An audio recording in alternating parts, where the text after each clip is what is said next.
Hello everyone, this is the TOYO MUN Organizing Committee, and in this third video we would like to talk about the flow of the conference. In this slide you can see the flow of the conference, and we would really like to encourage all of you to read this slide carefully so that you can understand the flow of the conference. Maybe pause the video for a few moments.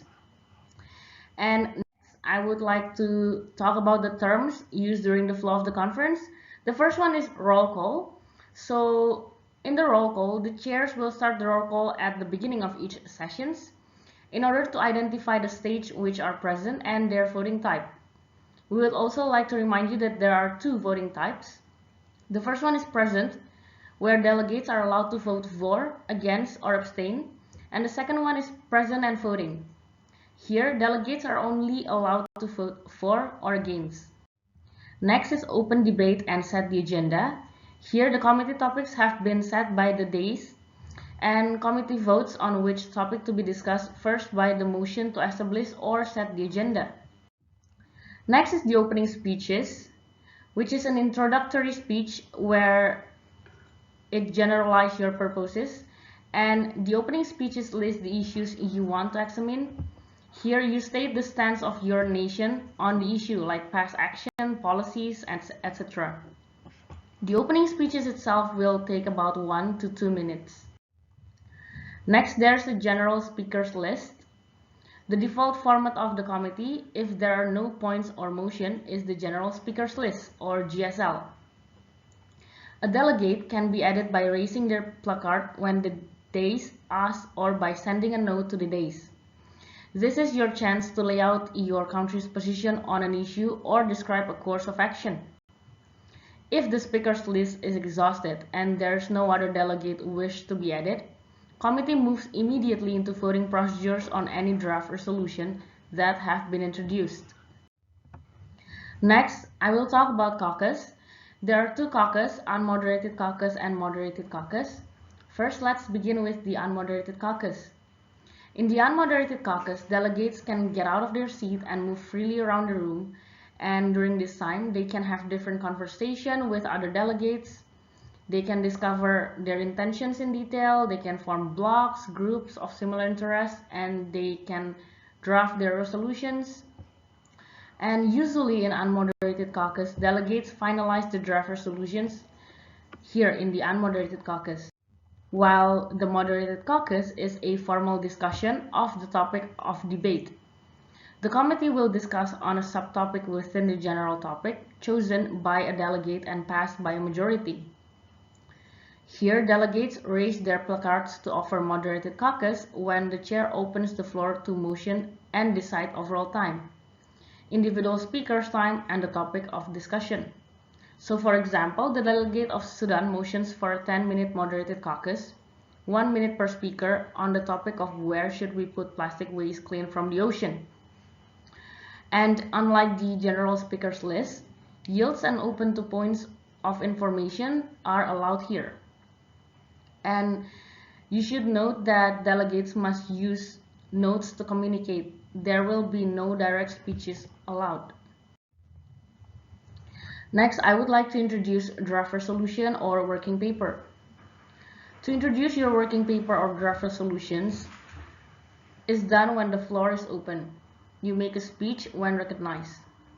The sponsors of the working paper or draft resolution are called upon to give speeches. And here, voting procedures on the draft resolution is done. So the difference between a working paper and a draft resolution is that a working paper is a document used to organize a block's thought and usually serve as a persecutor to a draft resolution. It has no specific formatting guidelines and it cannot be voted on, while a draft resolution is the final draft of a working paper. It is properly formatted and it is approved by the chair for both content and format. Once approved by the chair, they can be discussed, and after the debate closes, they can be voted upon. I would also like to introduce the amendments.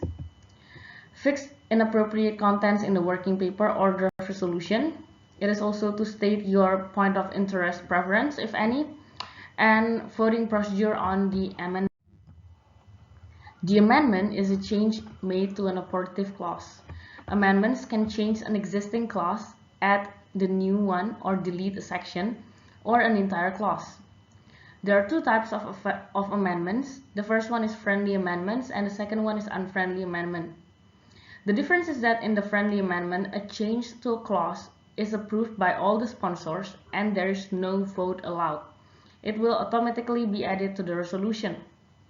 While in the unfriendly amendment, a change to a clause that at least one sponsor does not agree to. It must be voted on to be added to the draft resolution. Next, let's move on to the voting procedure. So a motion to move to voting procedure must be set to take place. Each present delegates have one vote. Each vote may be a for, against, or abstain, depending on the voting type of each delegate. And committee requires a simple majority for a resolution to pass. During the voting procedure, there will be no interruption allowed. Last but not least, there are some notes that we would like to remind you guys regarding of.